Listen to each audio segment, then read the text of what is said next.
Hello students and welcome to the lecture. तो students, जैसा कि हम सभी जानते हैं कि हम लोग स्टैटिक जागरूकता अभ्यास प्रश्नों को देख रहे हैं। ये होने वाला है हमारा भाग 10, यानी कि स्टैटिक अवेयरनेस प्रैक्टिस क्वेश्चंस। ये होने वाला है हमारा पार्ट 10। ठीक है, अब तक हमने टोटल 9 पार्ट्स कवर कर लिए हैं, 9 भागों को देख लिया है। इस लेक्चर में भी हम पहले कुछ अभ्यास प्रश्नों को देखेंगे, अंत में हम इन सभी के सारांश को देखेंगे। ठीक है, शुरुआत करने से पहले एक छोटा सा डिस्क्लेमर है यहाँ पे, जो कि हमें यहाँ समझना बहुत जरूरी है। तो आज समीकरण है, हमारे स्लाइड डेक में उपयोग की गई छवियां केवल शैक्षिक उद्देश्यों के लिए हैं। हम इन छवियों के मूल रचनाकारों और मालिकों के बौद्धिक संपदा अधिकारों का सम्मान करते हैं। यदि आप इस डेक में उपयोग किए किसी भी छवि के मालिक हैं और कोई भी चिंता या समस्या है, तो कृपया हमसे sathi@iitk.ac.in पर संपर्क करें और हम इन छवियों को हटा देंगे। आइए, पहला प्रश्न है, कौन सी कंपनी को एनपीए की सफाई के रूप में जाना जाता है? विकल्प है एस मुच्चे रिकंस्ट्रक्शन कंपनी, एस मुच्चे cleaning company, reconstruction company, restoring company, या फिर इनमें से कोई नहीं। सही उत्तर देने के लिए आप सभी के पास 10 सेकंड का समय है, फिर मैं आप सभी को सही उत्तर बता दूंगा। समय शुरू होता है।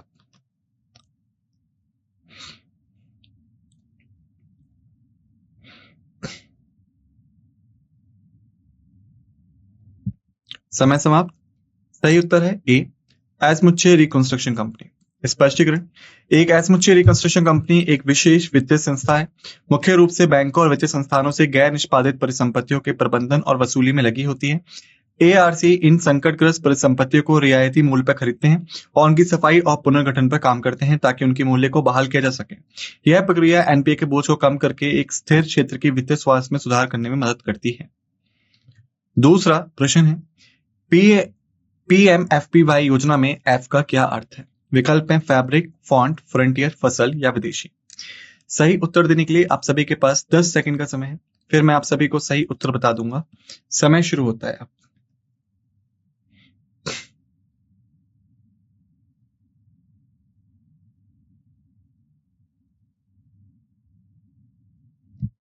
समय समाप्त। सही उत्तर है डी, फसल। स्पष्टीकरण, पीएमएफपीवाई योजना, जिसका पूरा नाम प्रधानमंत्री फसल बीमा योजना है, में एफ का अर्थ फसल है, जिसकी हिंदी में मतलब क्रॉप होता है। यह योजना भारत सरकार द्वारा शुरू की गई एक फसल बीमा कार्यक्रम है, जो प्राकृतिक आपदाओं, कीटों या बीमारियों के कारण फसल विफलता की स्थिति में किसानों को वित्तीय सहायता प्रदान करती है। इसका उद्देश्य किसानों की आय को स्थिर करना और उन्हें आधुनिक कृषि पद्धतियों को अपनाने के लिए प्रोत्साहित करना है। तीसरा प्रश्न है, निम्नलिखित में से किस वर्ष में बैसल एक समझौता पेश किया गया था?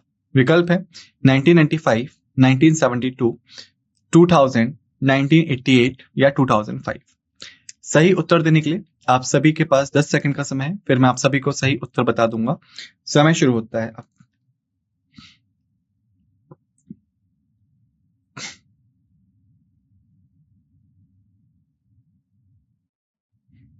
समय समाप्त। सही उत्तर है डी, 1988। स्पष्टीकरण, बैसल एक समझौता 1988 में बैसल समिति द्वारा स्थैतिक पर्यवेक्षण पर पेश किया गया था। इसने अंतरराष्ट्रीय स्थैतिक विनियमों का एक समुच्चय स्थापित किया, जिसका उद्देश्य बैंकों के लिए न्यूनतम पूंजी आवश्यकताओं को निर्धारित करके वित्तीय प्रणाली की स्थिरता में सुधार करना था। बैसल एक मुख्य रूप से क्रेडिट जोखिम पर केंद्रित था और बैंकों को उनके जोखिम भारित संपत्तियों के संबंध में न्यूनतम पूंजी अनुपात बनाए रखने की आवश्यकता थी। चौथा प्रश्न है, निम्नलिखित में से कौन जीसैक सरकारी सुरक्षा की नीलामी करता है? विकल्प है केंद्र सरकार, वित्त मंत्रालय, आरबीआई, सेबी, उपरोक्त में से कोई नहीं। सही उत्तर देने के लिए आप सभी के पास 10 सेकंड का समय है, फिर मैं आप सभी को सही उत्तर बता दूंगा। समय शुरू होता है।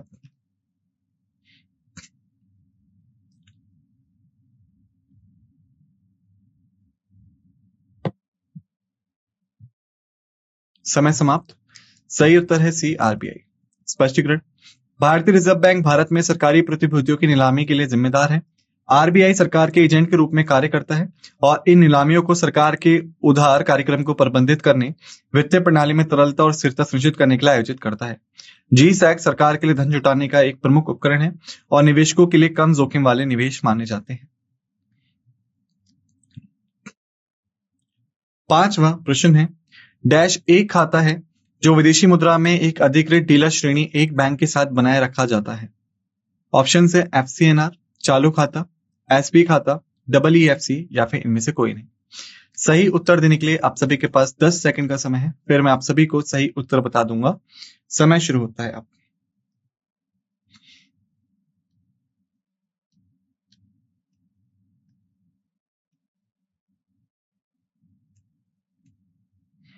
समय समाप्त। सही उत्तर है EEFC।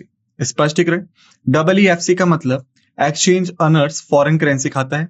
यह खाता है जो भारत में एक अधिकृत डीलर श्रेणी एक बैंक के साथ विदेशी मुद्रा में बनाए रखा जाता है।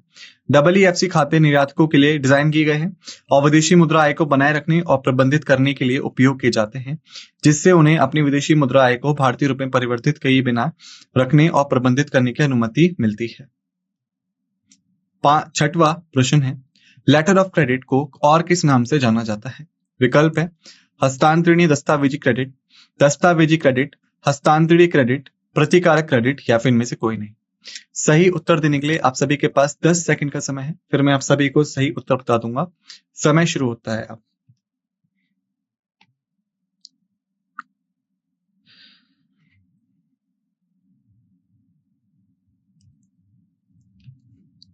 समय समाप्त। सही उत्तर है डॉक्यूमेंट्री क्रेडिट। स्पष्टीकरण, लेटर ऑफ क्रेडिट को आमतौर पर डॉक्यूमेंट्री क्रेडिट के रूप में जाना जाता है। यह एक वित्तीय दस्तावेज है जिसे एक बैंक द्वारा जारी किया जाता है, जो खरीदार की ओर से विक्रेता लाभार्थी को भुगतान की गारंटी देता है, बशर्ते कि विक्रेता पत्र में निर्दिष्ट शर्तों और नियमों को पूरा करता हो। इसमें बैंक को कुछ दस्तावेज प्रस्तुत करना शामिल है, जैसे कि शिपिंग दस्तावेज और चालान। डॉक्यूमेंट्री क्रेडिट का उद्देश्य अंतर्राष्ट्रीय व्यापार को सुविधाजनक बनाना और जिससे विक्रेता के लिए गैर भुगतान के जोखिम को कम किया जा सके। सातवां प्रश्न है, USSD का पूरा रूप क्या है? विकल्प है असंरचित पूरक सेवा डेटा, अतुलनीय सेवा पूरक असक्षम, गुप्त पूरक डेटा का स्रोत, स्रोतों की अज्ञात सेवाएं खींचें, उपरोक्त में से कोई नहीं। सही उत्तर देने के लिए आप सभी के पास 10 सेकंड का समय है, फिर मैं आप सभी को सही उत्तर बता दूंगा। समय शुरू होता है अब।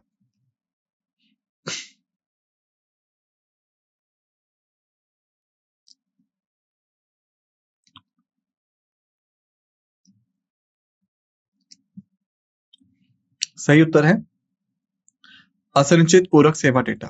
स्पष्टीकरण, USDD का अर्थ है असंरचित पूरक सेवा डेटा। यह GSM सेलुलर नेटवर्क द्वारा सेवा प्रदाता के कंप्यूटर के साथ संचार करने के लिए उपयोग किया जाने वाला एक प्रोटोकॉल है। USSD का उपयोग आमतौर पर मोबाइल स्टैटिक बैलेंस पूछताछ और अन्य वास्तविक समय सूची कैरी जैसी सेवाओं के लिए किया जाता है। SMS के विपरीत USSD सत्र वास्तविक समय के होते हैं और तत्काल बातचीत की अनुमति देते हैं, जिससे यह विभिन्न मोबाइल सेवाओं के लिए एक लोकप्रिय विकल्प बन जाता है। आठवां प्रश्न है, RBI रिटेल डायरेक्ट स्कीम क्या है? विकल्प है व्यक्तिगत निवेशकों द्वारा सरकारी प्रतिभूतियों में निवेश को सुविधाजनक बनाने के लिए तैयार की गई RBI रिटेल डायरेक्ट योजना को संबोधित करता है। का मतलब सीधे जनता से लेन देन है, मतलब सार्वजनिक क्षेत्र का विनिवेश है। सभी A, B और C उपयुक्त में से कोई नहीं। उत्तर देने के लिए आप सभी के पास 10 सेकंड का समय है, फिर मैं आप सभी को सही उत्तर बता दूंगा। समय शुरू होता है अब।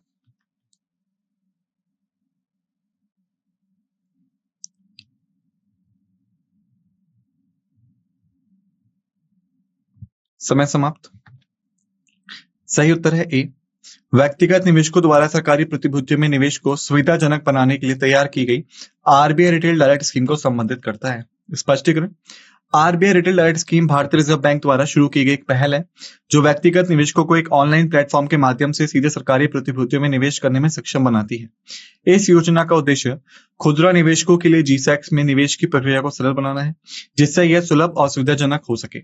यह व्यक्तियों को ब्रोकर की आवश्यकता के बिना सरकार द्वारा जारी बॉन्डों में निवेश करने की अनुमति देता है। इस प्रकार वित्तीय समावेशन और सरकारी प्रतिभूतियों में निवेश को बढ़ावा देता है। नवा प्रश्न है, इंफ्रास्ट्रक्चर बॉन्ड क्या है? विकल्प है एक बॉन्ड एक निश्चित आय साधन है जो एक निवेशक द्वारा उधारकर्ता, आमतौर पर कॉर्पोरेट या सरकारी को दिया गया ऋण का प्रतिनिधित्व करता है। इंफ्रास्ट्रक्चर बॉन्ड वह उधार होते हैं जिन्हें किसी देश के भीतर सरकारी वित्त पोषित बुनियादी ढांचा परियोजनाओं में निवेश किया जाना है। इन्हें सरकारों या सरकार द्वारा अधिकृत इंफ्रास्ट्रक्चर कंपनियों या गैर स्टैटिक वित्तीय कंपनियों द्वारा जारी किया जाता है।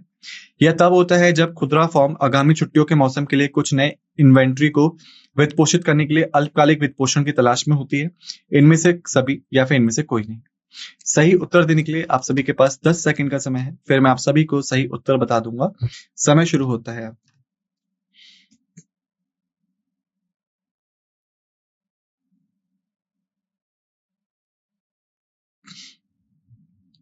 समय समाप्त। सही उत्तर है बी। इंफ्रास्ट्रक्चर बॉन्ड वह उधार होते हैं जिन्हें किसी देश के भीतर सरकारी वित्त पोषित बुनियादी ढांचा परियोजनाओं में निवेश किया जाना है। इन्हें सरकार को या सरकार द्वारा अधिकृत इंफ्रास्ट्रक्चर कंपनियों या गैर स्थैतिक वित्तीय कंपनियों द्वारा जारी किया जाता है। स्पष्टीकरण। इंफ्रास्ट्रक्चर बॉन्ड एक विशेष प्रकार का बॉन्ड होता है जिसे बुनियादी ढांचा परियोजनाओं जैसे सड़कें, पुल और ऊर्जा परियोजनाओं के लिए धन जुटाने के लिए जारी किया जाता है। यह बॉन्ड आमतौर पर सरकार द्वारा या सरकार द्वारा अधिकृत कंपनी द्वारा बुनियादी ढांचा विकास के वित्त पोषण के लिए जारी किए जाते हैं। इंफ्रास्ट्रक्चर बॉन्ड के माध्यम से जुटाए गए धन को विशेष रूप से बुनियादी ढांचे में निवेश के लिए आवंटित किया जाता है, जिससे वह किसी देश में आवश्यक विकास परियोजनाओं के वित्त पोषण के एक महत्वपूर्ण उपकरण बन जाते हैं। 10वां प्रश्न है, निम्नलिखित में से कौन सा राज्य सबसे बड़ा रबर उत्पादन करता है? विकल्प हैं केरल, आंध्र प्रदेश, तमिलनाडु, कर्नाटक या राजस्थान। सही उत्तर देने के लिए आप सभी के पास 10 सेकंड का समय है, फिर मैं आप सभी को सही उत्तर बता दूंगा। समय शुरू होता है अब।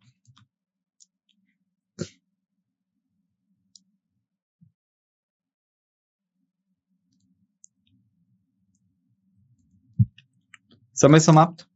सही उत्तर है ए केरल। स्पष्टीकरण। केरल भारत में रबर का सबसे बड़ा उत्पादक है।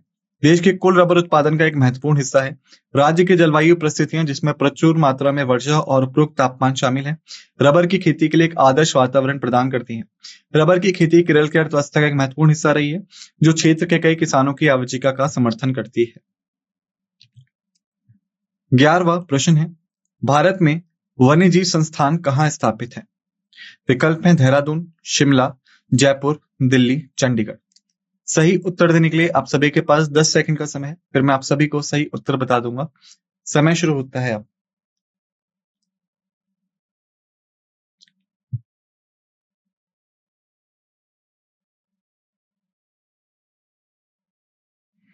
समय समाप्त। सही उत्तर है ए देहरादून। स्पष्टीकरण। वन्यजीव संस्थान देहरादून उत्तराखंड में स्थित है। भारत सरकार के पर्यावरण, वन और जलवायु परिवर्तन मंत्रालय के तहत एक स्वायत्त संस्थान है। संस्थान का ध्यान वन्यजीव अनुसंधान, प्रबंधन और प्रशिक्षण पर केंद्रित है, ताकि भारत में वन्यजीव और प्राकृतिक संस्थानों को संरक्षण को बढ़ावा दिया जा सके। वह वन्यजीव संरक्षण के लिए नीतियों और रणनीतियों के विकास में महत्वपूर्ण भूमिका निभाता है। 12वां प्रश्न है, निम्नलिखित में से कौन सा महाद्वीप तीसरा सबसे बड़ा महाद्वीप है? विकल्प है उत्तरी अमेरिका, ऑस्ट्रेलिया, दक्षिण अमेरिका, एशिया या अफ्रीका। सही उत्तर देने के लिए आप सभी के पास 10 सेकंड का समय है, फिर मैं आप सभी को सही उत्तर बता दूंगा। समय शुरू होता है।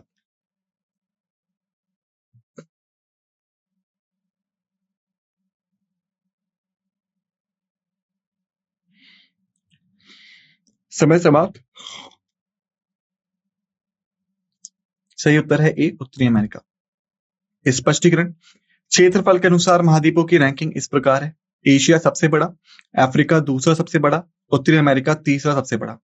उत्तरी अमेरिका लगभग 24.7 मिलियन वर्ग किलोमीटर यानी 9.5 मिलियन वर्ग मील को कवर करता है, जिससे दुनिया का तीसरा सबसे बड़ा महाद्वीप बनता है। 13वां प्रश्न है, निम्नलिखित में से कौन सा भारतीय राज्य 2011 की जनगणना के अनुसार सबसे अधिक जनसंख्या घनत्व वाला है? विकल्प है पश्चिम बंगाल, मध्य प्रदेश, उत्तर प्रदेश, बिहार या महाराष्ट्र। सही उत्तर देने के लिए आप सभी के पास 10 सेकंड का समय है, फिर मैं आप सभी को सही उत्तर बता दूंगा। समय शुरू होता है अब।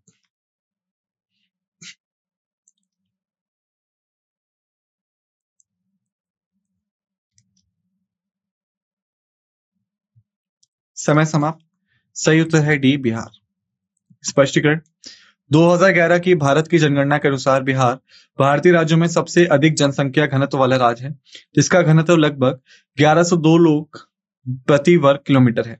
यह घनत्व पश्चिम बंगाल और विकल्पों में सूचीबद्ध अन्य राज्यों की तुलना में काफी अधिक है। बिहार में उच्च जनसंख्या घनत्व वाले भूमि क्षेत्र की तुलना में बड़ी जनसंख्या के कारण है। 14वां प्रश्न है, निम्नलिखित में से किस स्थान पर खुदा बख्श लाइब्रेरी स्थित है? विकल्प है पटना बिहार, लखनऊ उत्तर प्रदेश, नई दिल्ली दिल्ली, आगरा उत्तर प्रदेश, नागपुर महाराष्ट्र। सही उत्तर देने के लिए आप सभी के पास 10 सेकंड का समय है, फिर मैं आप सभी को सही उत्तर बता दूंगा। समय शुरू होता है।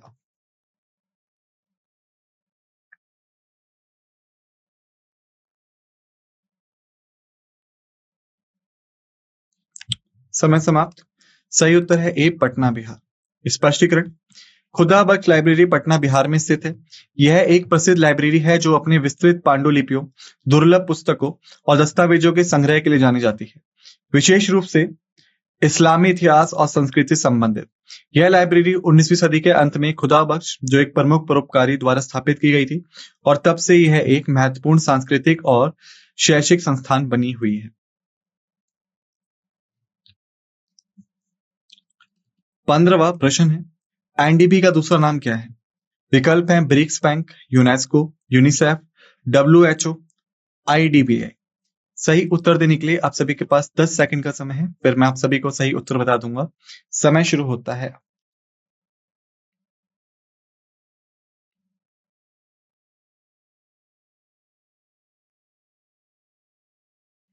समय समाप्त।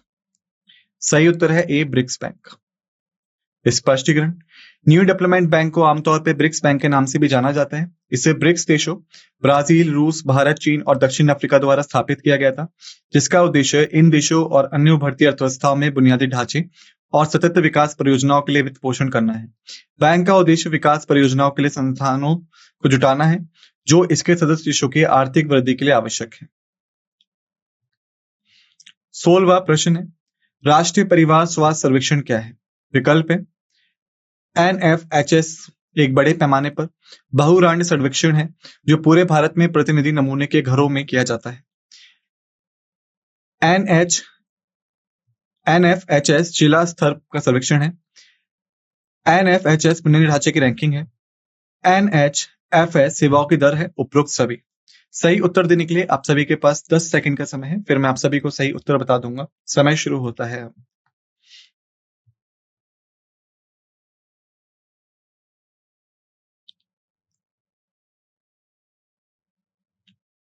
समय समाप्त। सही उत्तर है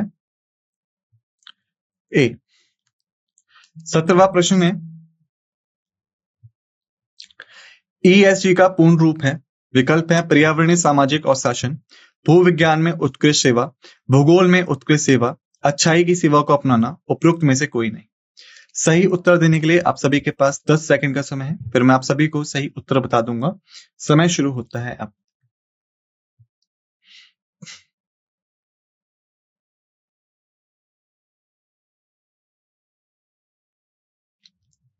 समय समाप्त। सही उत्तर है ए, पर्यावरणीय, सामाजिक और शासन। स्पष्टीकरण। ईएसजी उन 3 केंद्रीय कारकों को संबोधित करता है जो किसी कंपनी या व्यवसाय में निवेश की स्थिरता और सामाजिक प्रभाव को मापने के लिए उपयोग किए जाते हैं। यह मानदंड कंपनियों के भविष्य के वित्तीय प्रदर्शन, वापसी और जोखिम को बेहतर ढंग से निर्धारित करने में मदद करते हैं। पर्यावरणीय मानदंड यह देखते हैं कि कंपनी प्रकृति के संरक्षण के रूप में कैसे प्रदर्शन करती है। सामाजिक मानदंड यह जांचते हैं कि कर्मचारियों, आपूर्तिकर्ताओं, ग्राहकों और जिन समुदायों में संचालित होती है उनके साथ संबंधों को कैसे प्रबंधित करती है। शासन कंपनी के नेतृत्व, कार्यकारी वेतन, ऑडिट, आंतरिक नियंत्रण और शेयरधारकों अधिकारों से संबंधित है। 18वां प्रश्न है, चीता और चेतक के नाम है। विकल्प हैं जहाज, हेलीकॉप्टर, लड़ाकू विमान, बी और सी दोनों, या ए और बी दोनों। सही उत्तर देने के लिए आप सभी के पास 10 सेकंड का समय है, फिर मैं आप सभी को सही उत्तर बता दूंगा। समय शुरू होता है अब।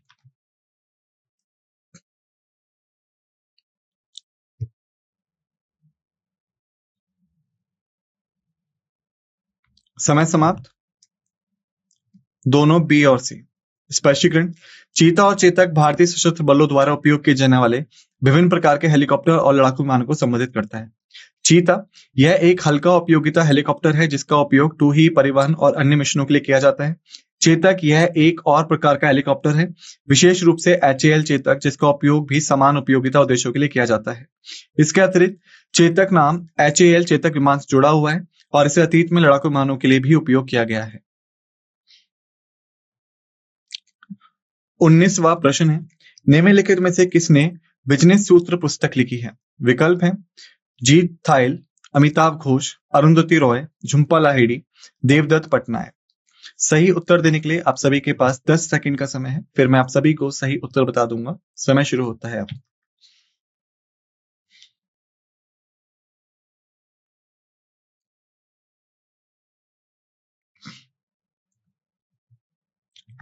समय समाप्त।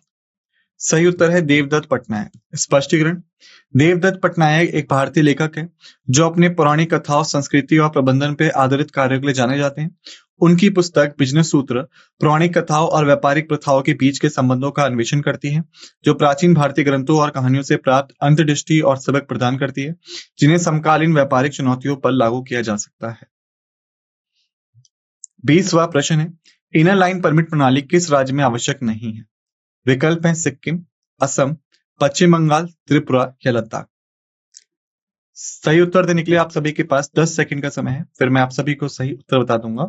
समय शुरू होता है अब।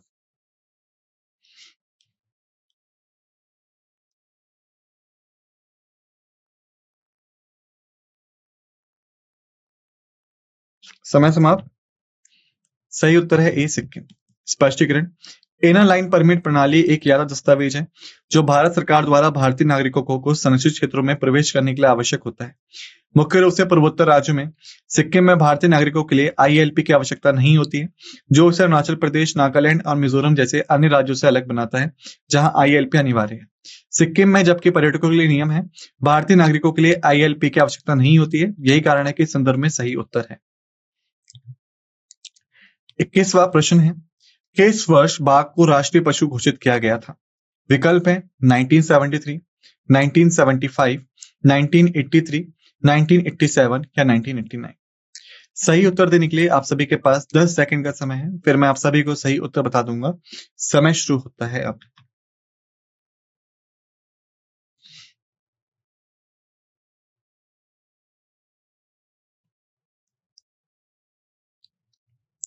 समय समाप्त।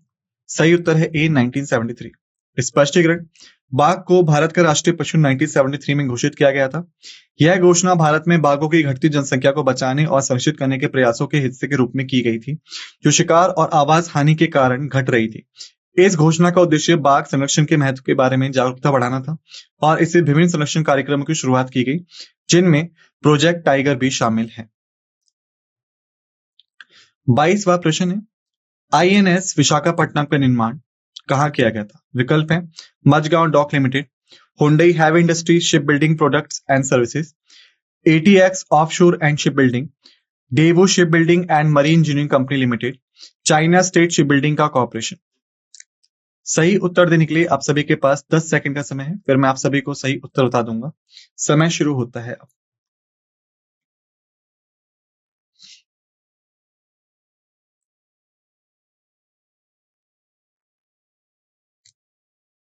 समय समाप्त। सही उत्तर है मझगांव डॉक लिमिटेड। स्पष्टीकरण। आईएनएस विशाखापट्टनम भारतीय नौसेना का एक विध्वंसक जहाज है और इसका निर्माण मुंबई, भारत में Mazagon dock ship builders limited द्वारा किया गया था। यह विशाखापट्टनम क्लास का प्रमुख जहाज है और भारतीय नौसेना की क्षमताओं में एक महत्वपूर्ण प्रगति का प्रतिनिधित्व करता है। 23वां प्रश्न है, उड़ीसा में स्टील प्लांट खोलने वाली स्टील कंपनी कौन सी है? विकल्प है Rashtriya Ispat Nigam limited, steel authority of India limited, Essar steel India limited, Jindal steel and power limited, Arcelor Mittal Nippon steel. सही उत्तर देने के लिए आप सभी के पास 10 सेकंड का समय है, फिर मैं आप सभी को सही उत्तर बता दूंगा। समय शुरू होता है अब।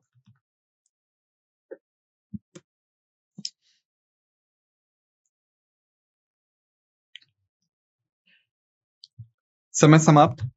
सही उत्तर है आर्सेलर मित्तल निप्पॉन लिमिटेड। स्पष्टीकरण।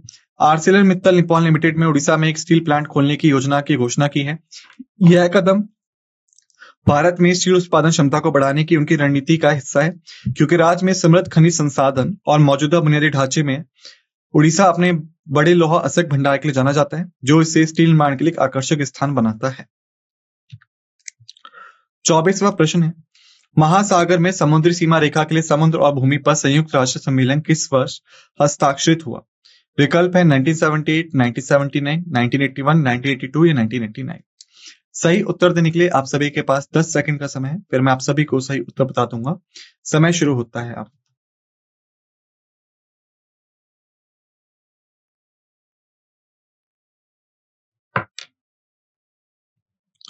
समय समाप्त। सही उत्तर है 1982। स्पष्टीकरण, संयुक्त राष्ट्र समुद्र कानून सम्मेलन पर 1982 में हस्ताक्षर किए गए थे। यह सम्मेलन महासागर क्षेत्र के सभी पहलुओं को नियंत्रित करने वाला एक व्यापक कानून ढांचा है, जिसमें समुद्री सीमाओं का सीमांकन, नौवहन अधिकार और समुद्री संसाधनों का संरक्षण और प्रबंधन शामिल है। यह अंतर्राष्ट्रीय समुद्री कानून में एक प्रमुख साधन है। 25वां प्रश्न है, 2017 में ओबीसी के लिए का उद्देश्य क्या है? विकल्प है, विधेयक में कहा गया है कि अधिनियम को निरस्त करने के अधिनियम से तहत प्राप्त कोई भी अधिकार, विशेष अधिकार या देनदारियां प्रभावित नहीं होंगी। अधिनियम के तहत प्राप्त भी अधिकार, विशेष अधिकार, देनदारियां अधिनियम के पिछले उल्लंघन के कारण कोई भी दंड या अधिनियम के पिछले संचालन के तहत किए गए अन्य कार्य। विधेयक को संविधान 123वें संशोधन विधेयक 2017 के साथ पेश किया गया था, जो संविधान के तहत पिछड़ा वर्ग आयोग की स्थापना के लिए प्रावधान करता है। विधेयक 1993 के राष्ट्रीय पिछड़ा वर्ग आयोग अधिनियम को निरस्त करने का प्रयास करता है। इस अधिनियम ने राष्ट्रीय पिछड़ा वर्ग आयोग की स्थापना की। केवल ए, सभी ए, बी और सी। सही उत्तर देने के लिए आप सभी के पास 10 सेकंड का समय है, फिर मैं आप सभी को सही उत्तर बता दूंगा। समय शुरू होता है अब।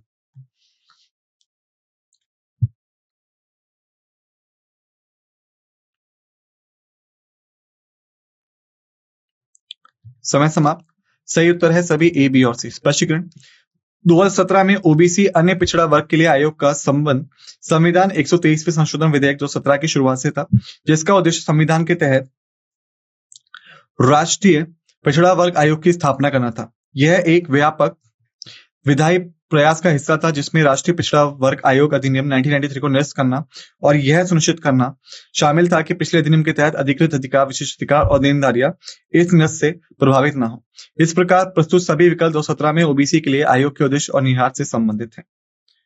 हमने यहाँ पे प्रश्नों को देख लिया है। अब यदि बात करें इसके सारांश की, तो देखिए हमने यहाँ पर देखा एनपीए की सफाई, पीएमपीआई की बातें, बेसल एक समझौता कब आया था, जी से एक नीलामी क्या होती है, विदेशी मुद्रा खातों के बारे में।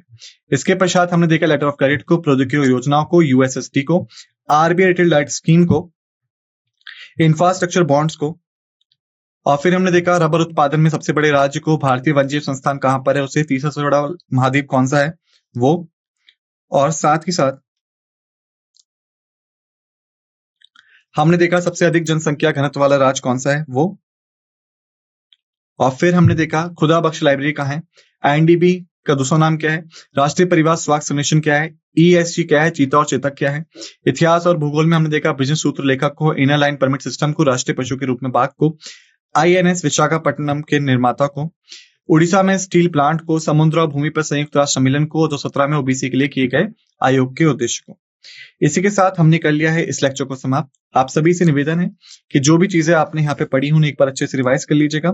मिलते हैं दूसरे लेक्चर में। इसी के साथ लेक्चर को समाप्त करते हैं। आप सभी का धन्यवाद।